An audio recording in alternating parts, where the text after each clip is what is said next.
The ring was already in the glass when she raised it. I watched her fingers wrap around the stem like she had no idea, no clue what I had just done. She was still mid-laugh, surrounded by people who had no idea they were clapping for a crumbling marriage. One of her friends had just made some dumb joke about turning 37 and being too hot to be this responsible, and everyone was tipsy enough to think it was hilarious. Except me. I hadn't laughed in weeks. I stood across the room near the cake, holding the speech I never got to give. The card in my jacket pocket was still damp with the sweat from my palm. My tongue was dry. My left eye was twitching, and I could feel that weird, hollow pressure behind my ears, the one I always got before I broke down. Then she took the sip. I knew the moment the ring touched her lips because she froze. Like, really froze. I didn't expect a fairy tale moment, not with how things had been going, but I also didn't expect her to look at me with the kind of expression you give someone who's just farted at a funeral. Her jaw tightened. Her pupils narrowed. The room didn't go quiet. I went quiet. Everything blurred behind the glass of that moment. She pulled the ring out with 2 fingers, lifted it till eye level like a scientist inspecting bacteria. The sparkle caught the candlelight for half a second. Then she dropped it on the table with a clink so sharp, even the music felt like it hiccuped. "Seriously, Nolan?" she said, not loudly, but loud enough. That was when everyone started paying attention. Forks slowed. Conversation stopped. The air thickened. "This is what you do at my birthday?" I didn't answer. I didn't trust my voice.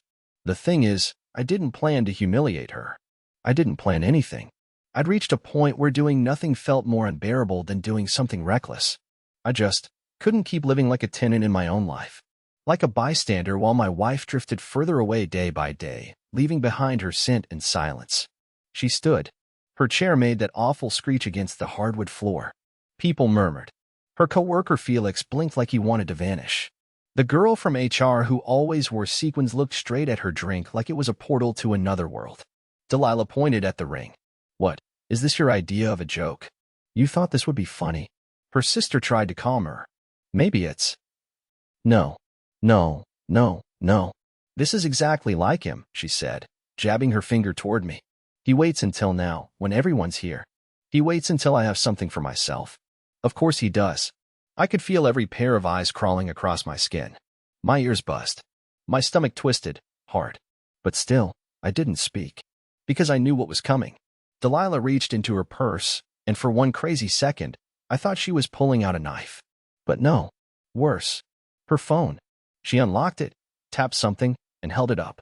"If you really want a moment, Nolan, maybe they should see what you sent me last night." No. Please, not that. She held the phone to the crowd. A playlist. A handwritten apology. A photo of our honeymoon spot. A reminder that he still dreams of us. After everything. After what he did. She slammed the phone down next to the ring. Then came the silence. It wasn't heavy. It was brutal. And then, she picked up the champagne glass, the one that had held the ring, raised it to the crowd, and said, "To my freedom," and threw it against the wall. The glass exploded. And with it, so did everything else. They say when glass shatters, it only takes a second, but you hear it echo forever. I still hear it, the stem of that champagne flute snapping in two, the sound as it struck the wall just beside the framed menu, the way people flinched like they were expecting blood or confetti. There was none. Just a quiet trail of golden bubbles sliding down the wallpaper and a single sliver of crystal spinning on the floor like a dying coin. No one moved right away. Not even me. I stood there, stiff, hands by my sides, trying to process what had just happened. My wife had humiliated me again. And yet somehow, I felt like I was the one who owed her an apology. I hated that about myself, the way I always folded first, the way I'd rather melt into the wallpaper than defend myself in public. Delilah had always been the performer, the fire starter, the voice that could command attention even when she was wrong. And me? I was just the background character in my own marriage. The guy who carried her bags, edited her emails, took the heat, and waited in the car. I don't say this to be dramatic. I say it because it's true. Somewhere over the years, I stopped being her partner and started being her prop. Still, that moment, that should have been the line. It should have been the point where I snapped, right? Where I took control and demanded answers. But no. I just stood there like a frightened child while her friends circled around her like she was the victim, and I was the guy who just slapped a puppy. Someone handed her a napkin. Someone else asked if she was okay. And then Felix. Felix, with his perfect hair and the subtle cologne that I'd smelled on her jacket more than once, stepped between us and said, "Maybe you should go, man." "Maybe I should what?" I finally croaked out. "You've done enough," he said, voice calm, but soaked in condescension. Like I was some erratic guest crashing a party I wasn't invited to. Never mind the fact I paid for the food, the decorations, the wine, the freaking venue. Never mind that it was her birthday, and I'd been the one with the grand gesture. Never mind that I was her husband. But it was the look on her face that got me. Not anger. Not disappointment. Just relief. Like she was glad someone else was handling the emotional cleanup for her. I left. Of course I left. I walked down the stairs like I was trying not to wake someone, even though my mind was a screaming mess. I sat in my car in the parking lot for almost an hour, gripping the steering wheel so hard the skin on my knuckles turned ghost white. My phone buzzed twice. Once from a friend, "You okay?" And once from Delilah. Just one word. Unbelievable. That was it. No context. No explanation. No apology. Not even a demand. Just a cold statement of disdain. And the worst part? I didn't even know if she meant me or herself. I drove aimlessly after that. Past our old apartment. Past the park where we once picnicked with nothing but a blanket and discount sushi. Past the hotel where we'd gone for our first anniversary, where she'd once cried in my arms and said she couldn't imagine growing old with anyone else. I made it back home just after midnight. The house was dark, untouched. Her gift sat unopened on the kitchen counter, a handmade scrapbook I'd been working on for months. Ticket stubs. Photos. A pressed flower from our last road trip to Asheville. She hadn't even looked at it. I don't think she planned to. I wanted a drink. I wanted to smash something. But instead, I sat on the couch and opened my laptop, maybe out of habit, maybe out of desperation. And that's when I saw it. A folder. On the desktop. One I hadn't made. Event photos, Felix's cabin. My fingers hovered over the trackpad for a second too long. I clicked. Photos loaded slowly. Too slowly. My heart beat in my throat as each one bloomed on the screen like a wound. Delilah in a sweater I'd never seen before, leaning against Felix's shoulder, sipping wine. Delilah laughing in a hot tub, 2 feet from Felix, no other guest in sight. Delilah on a hammock, head in his lap, asleep. Felix taking a selfie with her hand in his. They weren't all explicit. Nothing scandalous by legal definition. But anyone with a working soul could tell they were intimate in the kind of way that didn't leave room for me. I scrolled to the last photo. A note, scrawled on a napkin. Let him keep pretending. I'll handle it after my birthday. That was yesterday. It was 2:11 a.m. when the door finally creaked open. I didn't pretend to be asleep. I couldn't. I was on the couch with the laptop still warm on my legs, eyes bloodshot, body stiff, the folder still open like a wound no one wanted to close. I didn't even flinch when I heard her heels click against the tile. I just waited and listened. I thought maybe she'd come in furious. Maybe she'd slam her purse down and demand an apology. Maybe she'd even cry and say she overreacted. But what I got? Laughter. Muffled, breathy laughter, like she was still mid-conversation. Then the sound of a zipper, a jacket being removed, keys dropped carelessly onto the marble counter. A second later, the sound I hadn't heard in years, her humming. Some song I didn't recognize, too light for a woman who had just blown up her own birthday party. She didn't see me until she turned toward the fridge and caught my reflection in the glass door. Her humming stopped instantly. She stood still for a beat, her fingers still hovering near the water dispenser, like she had to calculate whether I was a real person or just a guilty hallucination. "Oh," she said. "That's all. Just oh." I closed the laptop slowly. "Have fun." She rolled her eyes and turned to pour herself a glass of wine. "If you're going to start with that tone, Nolan, I swear I will go right back out that door." There it was. The knife not in her hand, but in her voice. I didn't reply. Just let her sip her wine and wait for the fake exhaustion act to begin. She sat down on the farthest edge of the couch like we were 2 divorced roommates forced to share a timeshare in hell. "What you did tonight was petty," she said. I still fixed on her glass. I blinked. "Petty?" "Yes," she snapped. "You hijacked my birthday. You humiliated me. You dragged our drama into a room full of people who had nothing to do with it." I sat forward, elbows on my knees. "And you weren't going to tell me about Felix's cabin?" That silenced her. For maybe half a second. "What are you talking about?" "The folder," I said, pointing at the screen. "Event photos. From your cozy little getaway." Her face changed. Not guilt. Not surprise. Just calculation. Like a person flipping through a deck of lies, trying to find the one that wouldn't sound completely insane. Oh, she said again. That. Yeah, that. She looked at me then, really looked, and gave this tired little shrug like she was already over the entire conversation. You were going to find out eventually, she said, sipping again. I mean, what did you expect, Nolan? You stopped existing a long time ago. I've been holding this mess together for both of us. And I got tired. People get tired. I felt like I was slipping out of my body. Like I was watching someone else's wife casually confess to emotional treason with a glass of Pinot Grigio in hand. So Felix? I asked, voice barely steady. That's what this is? You're with him. She didn't answer. You are, I said. You were planning to leave me after your birthday. That's what the note meant. Now her eyes narrowed. You went through my private files? My jaw clenched. They were on our laptop. No, Nolan. You chose to go digging, she spat. And now you want to play victim because you don't like what you found? Grow up. I stood. Too fast. The blood rushed to my head and made my vision swim. I threw that ring in your glass tonight because I still believed, even after the distance, the coldness, the late nights, all of it, that there was something left. But now I realize, I was just trying to resurrect a corpse. Her mouth twitched. Oh, so now you're dramatic? You poured a drink over it like it was garbage. She stood too, took a deep breath. Her tone shifted, lower, colder. The mask dropped. You want the truth, she said. Fine. Felix sees me. He listens. He doesn't sit around waiting for me to initiate affection like it's a courtroom deposition.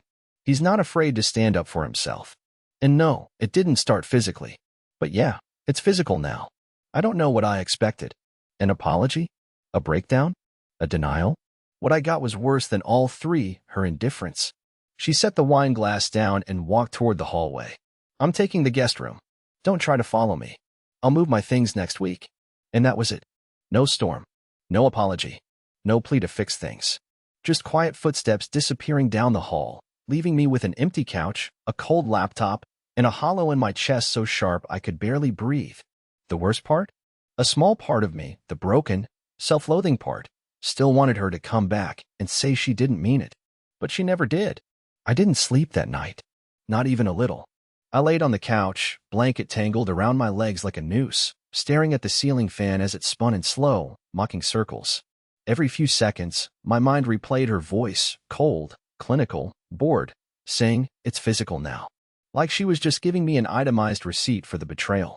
No sorrow, no hesitation, no trace of the woman who used to press her forehead against mine and whisper, you're home.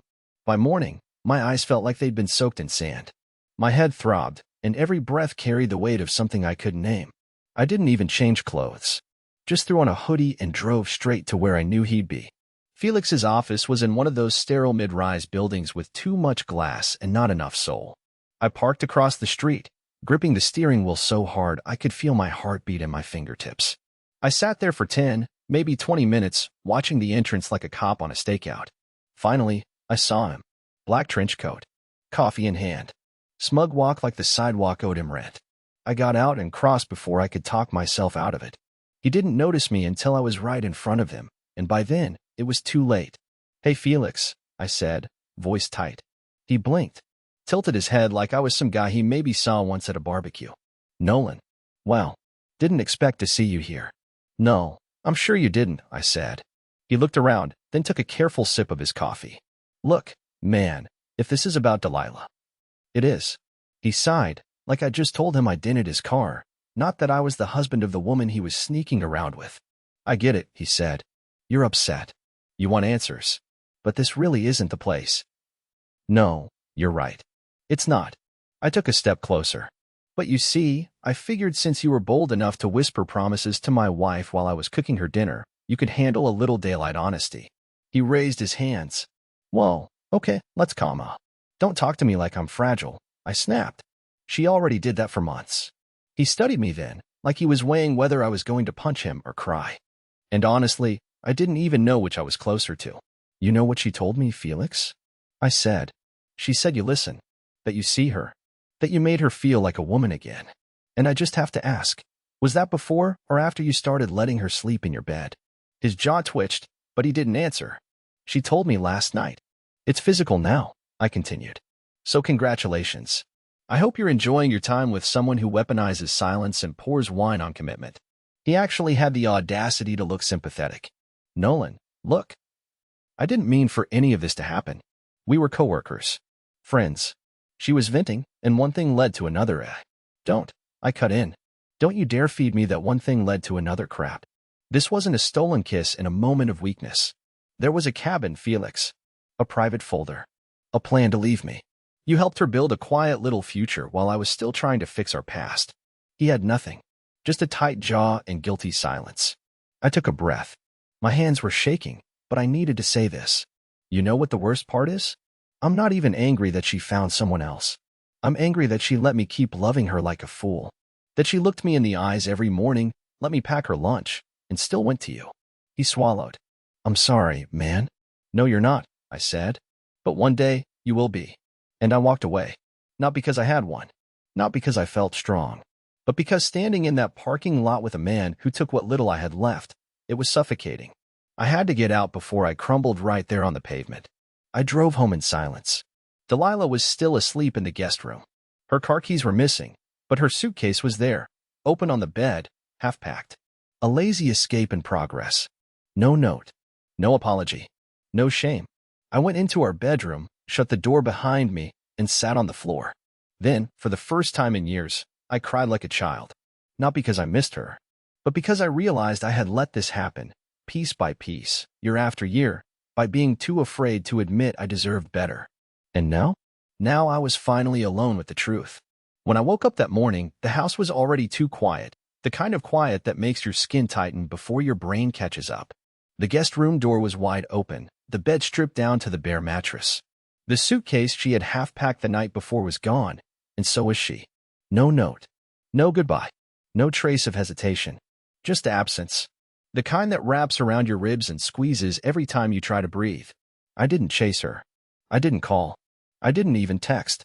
Not because I was trying to be strong, but because I knew, maybe for the first time in my life, that anything I'd say would make me look more pathetic. More like the man she already saw when she looked at me. I'd been chasing scraps of love from a woman who hadn't seen me as a partner in years. I'd handed her every version of myself, the patient one, the romantic one, the groveling one, and she left them all on the cutting room floor like scenes from a movie she never finished. But she forgot one thing.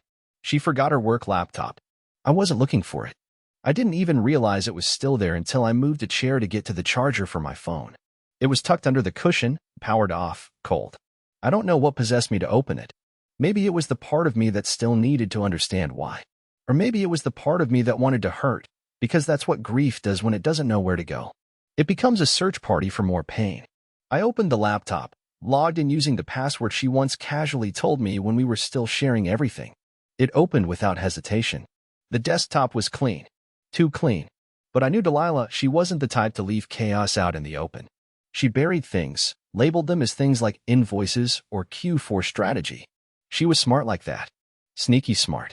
I clicked on a folder named Travel Docs, thinking it might be receipts from the cabin weekend. What I found instead made my stomach turn. It wasn't just about Felix.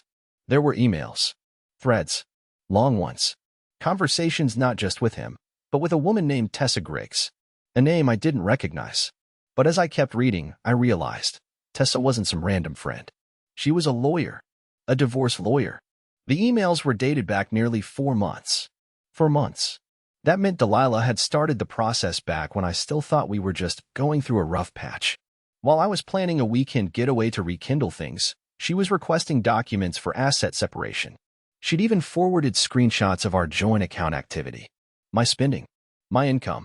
Even a picture of our living room where she'd tagged which furniture she anticipated claiming. I felt physically sick. She had been planning to leave. Strategizing. Quietly collecting everything while I was still setting the table for dinner and asking if she wanted more salt on her pasta. And then came the worst one. An email that Tessa dated just 2 weeks ago. Once the birthday is over, I'll move out. I just need it to look clean. No drama. No mess. Nolan's still emotional, and frankly, I don't want to trigger anything. He'll let go if I act like I already have. I read that sentence 5 times. He'll let go if I act like I already have.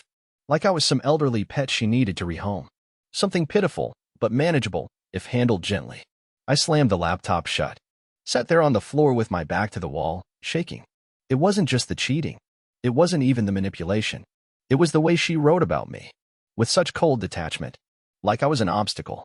Not a person. Not the man who held her through 2 panic attacks and sat beside her in a hospital waiting room when her father passed. Just a name on a document. I must have sat there for hours. I didn't move until late afternoon, when my phone buzzed. Blocked number. 1 message. You left the door unlocked. Just wanted to let you know I grabbed what I needed. I'll have someone contact you about the rest. That was it. No apology. No explanation. No thank you for the years I gave her. She didn't even sign it. And that was when I realized, truly realized, that the woman I loved wasn't just gone. She'd been gone for a long, long time. 2 days passed before I spoke to anyone. I ignored every call. Let every text rot unread. My mom tried calling twice, probably because Delilah had finally updated her relationship status and deleted every photo of us from her socials. Her page now looked like the curated life of a woman in a new phase. Minimalist captions, artsy lighting, cropped friends, and no trace of the man who used to sleep beside her. She didn't even block me. I don't think she thought I mattered enough to. I wish I could say I did something productive. Went for a walk. Hit the gym. Journaled. Instead, I spiraled. I reread the emails to her lawyer so many times I started memorizing punctuation. I kept searching for some line that sounded like hesitation.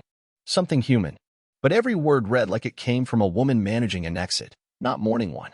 Then, around 3 a.m. on a night I couldn't sleep, I opened the laptop one more time. Not because I wanted to, but because I couldn't help myself.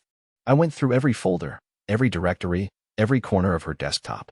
I thought maybe I'd find something dumb, a diary file, a note she started and never sent. I would have settled for a digital grocery list that said, his cereal, just to feel remembered. But what I found instead shattered whatever was left. It was buried in a nested folder labeled consulting.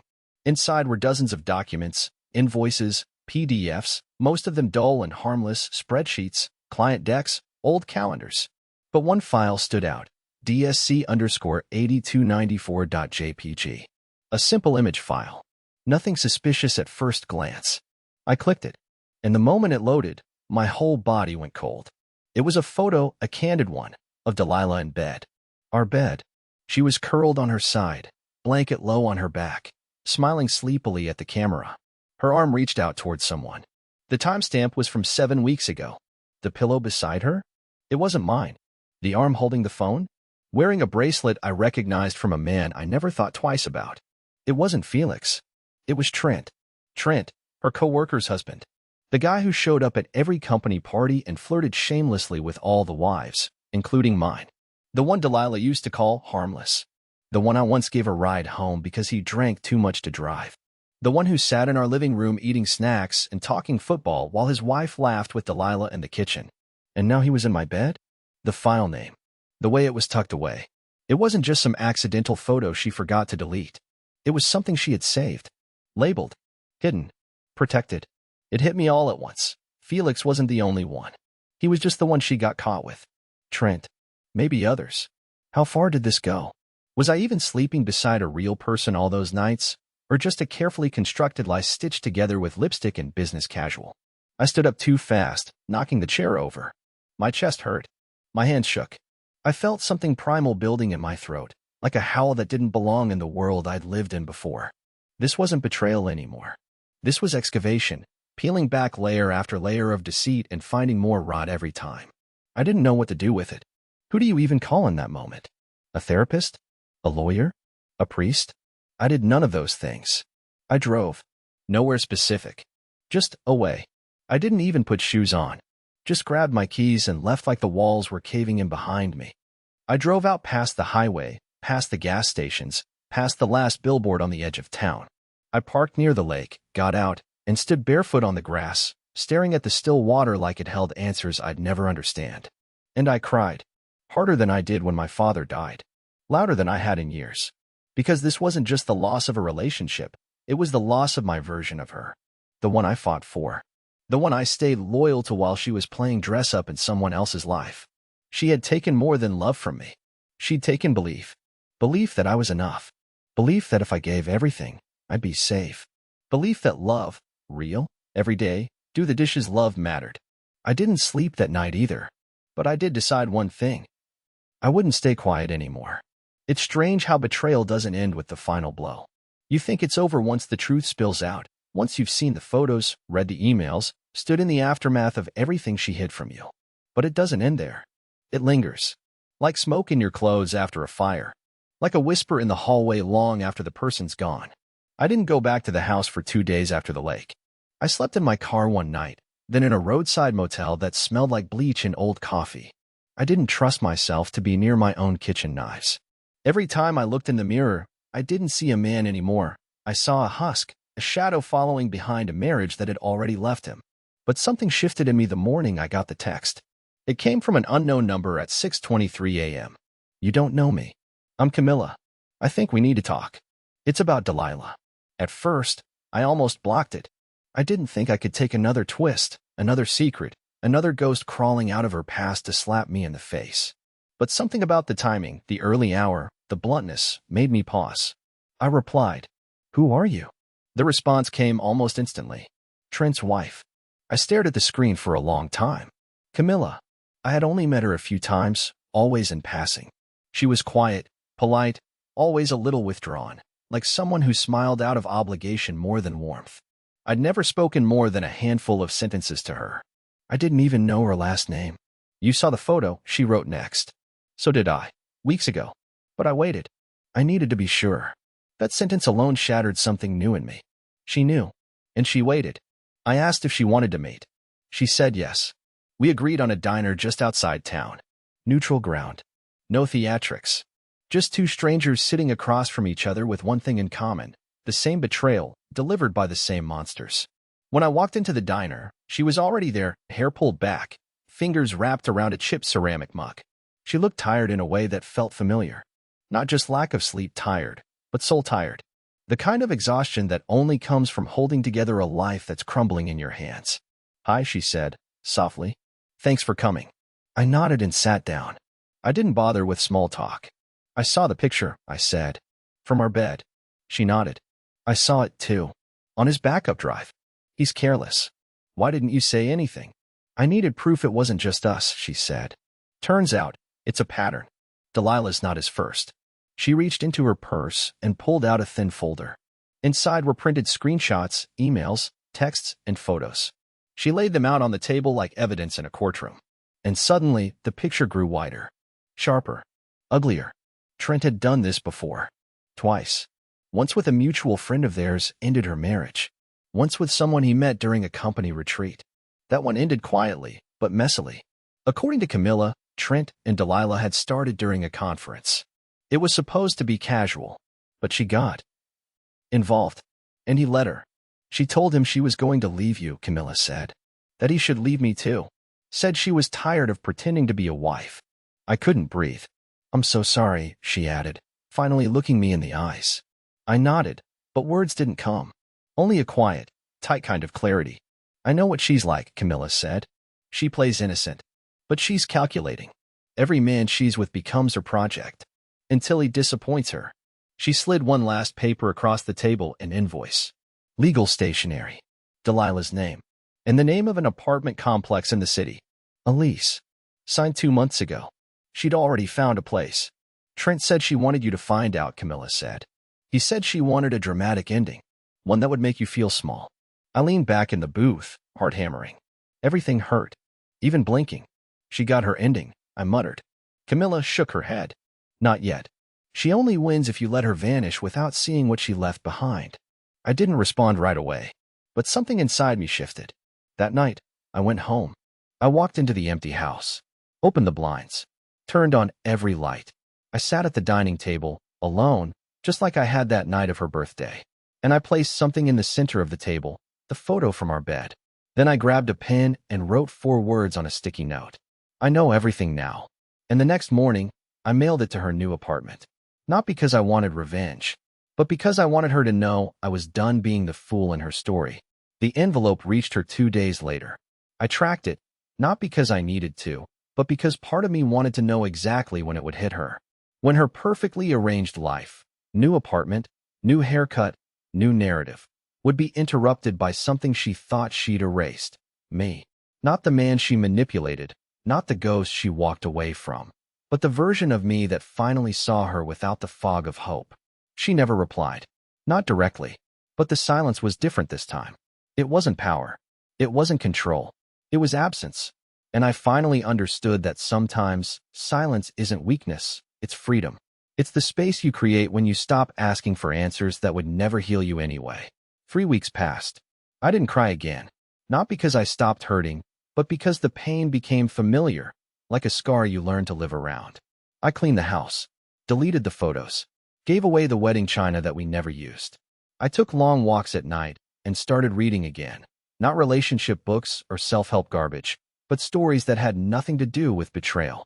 I stopped staring at the door, stopped checking my phone, and one morning, I did something I hadn't done in years. I laughed, really laughed, because I burned my toast and didn't get mad, because I looked in the mirror and didn't flinch, because for the first time since she left, I didn't think of her before I thought of me. And then came the unexpected. A letter. Handwritten. No return address. The handwriting was hers. I stood at the sink for a long time, just staring at it. My fingers hesitated over the seal. Part of me wanted to throw it away. Part of me wanted to tear it open. In the end, I opened it, not because I needed what was inside, but because I wanted to be sure that I didn't. It was short. Nolan, I saw the photo you sent. And the note. I won't argue. You're right. I built my exit before I gave us a chance to heal. I told myself you'd never change, but the truth is, I didn't want to wait long enough to find out. You didn't deserve how I left. But maybe I couldn't leave any other way. I hope you build something better than what we had. Something that doesn't feel like holding your breath. D. I folded the letter and put it away. Not because I needed to keep it, but because it was proof that I had survived her. A month later, I joined a writing group at the library. I didn't tell anyone what I'd been through. I just listened. Then one day, I shared a story, not about her, but about starting over. About walking through fire and realizing your skin is stronger than you thought. It wasn't great. My voice cracked. My hands trembled. But they clapped anyway. After the meeting, someone stayed behind to ask about the ending. Her name was Elise. She wore green sneakers and had a nervous laugh. She asked if the story was real. I said yes. She smiled and said, "Good. That means it mattered. We've had coffee 3 times since. I don't know if it's anything more. I don't need it to be. For now, I'm just learning to be me again. To exist without apology. To walk into my own home and feel like I belong there. Delilah doesn't live in my head anymore. She's just a chapter. A warning. And me? I'm the author again. And this time, I get to write the ending.